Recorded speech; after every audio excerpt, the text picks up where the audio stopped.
Nandun pong actually nabengi po, nang magsadya ko po kayong gospel, bigla pong mag-trigger ka na ako, metong mo pong word na buri ko po sana ika yung atyuken live stream, imbes nung nano-nano yung pamag-post yung ketang live stream tamo, translate siya po yung word na inina po. Kayong sarili yung nanuya yung kapampangan translation na intang word appreciation. Okay? So, sige po ngayon, singkabilis na ano yung appreciation kyung kapampangan. Yung minunan dili po tinyang premyo, kunan niya po kan Charles. Appreciation. Kako po agad kulingop kayong isip ko, so sinabi may appreciation, kikilalanan mo itang maya paggewa ni itang tao, o itang kayapanan ng tao. Nawari po niya, I appreciate you. Bulit sabihan, ating kamaya paggewa, na-acknowledge ko da ka, kaya tangay na-appreciate you for what you have done. Nga po kay English niya. Tangka ko po, yung lawi ako, kikilalanan ko itang kayapan mo, o itang maya mong gawa. Kailangan tamo po ito eh. Wari kay English na yung pangawas da kanita, tap on the shoulder. Wari po. Ikit meaning kaya bemurgo, subsubya kayong obra, at niya kayong kapagal.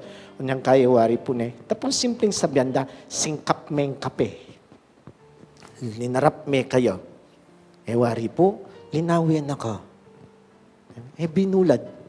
Pero keng sarili mo, balo mo, ating kang gewa, appreciate me keng pagal na. Andyang linawin na ka. Hindi pala nalinawin na kayo, hindi mamakap eh. Alam po, dininsin na kapan me. That is something para kaya kayo appreciate itang hard work na nitang tao na po.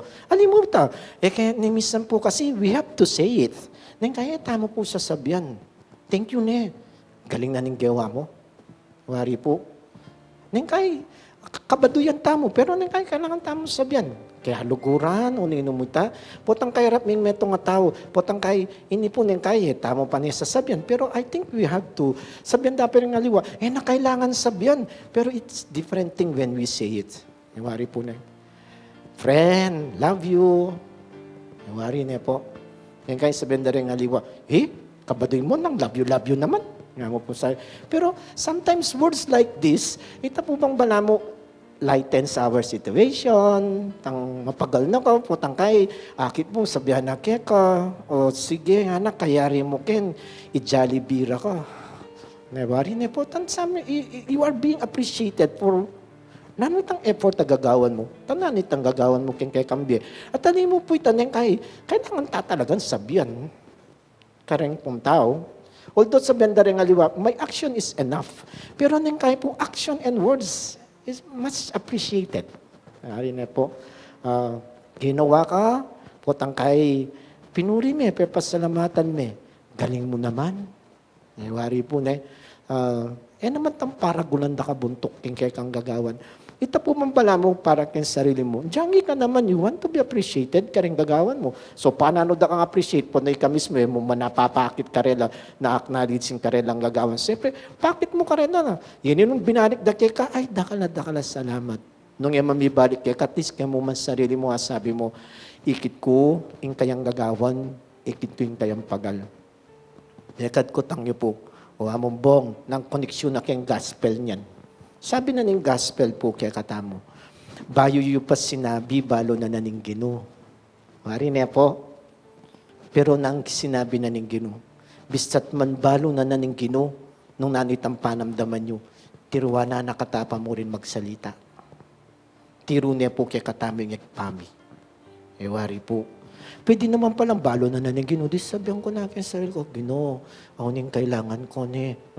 Pero nasasabihan na kaya katamo, tiro na kaya katamo is how we can communicate with God. Lanyan naman po yung lines na ning kakatamong igpami. Igpaming at yubanwa, misamba niyang lagyo mo. Kikilalanan mo, ing payanan ng Diyos. Ikasay mag-ari kay kami. Mi pamintuan ing kaburian mo, keti sulip antibanwa. Ibemo ke kami, ing pamangan a kailangan mi. You appreciate ining kekang yang kayang kadyosan, uling balo mo keng sarili mo, at inyang gagawan maya para keka. Yawari po, at inyang daraptan para keka.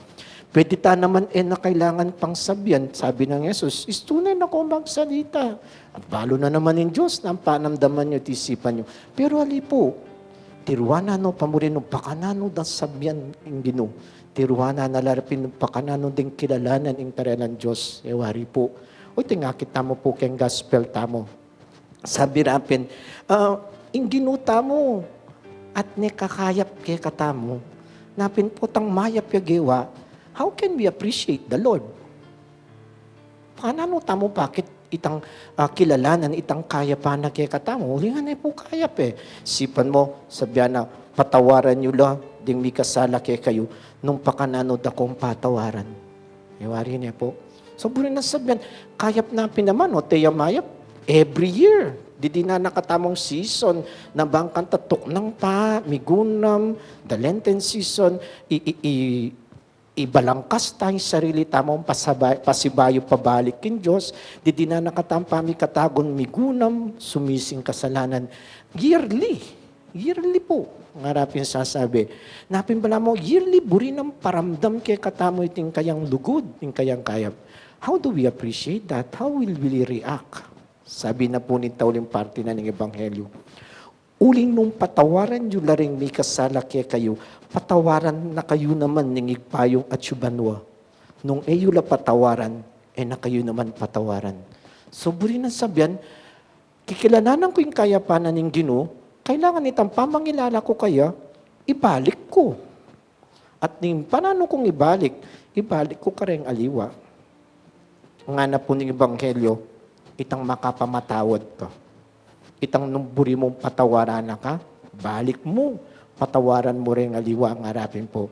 Then, sabi dapin po, nung lawen tamo, akakilala mo ing kayapanan ng Diyos. You appreciate your God. Kitang goodness na babiyan na kaya ka, yan naman yung babalik mo.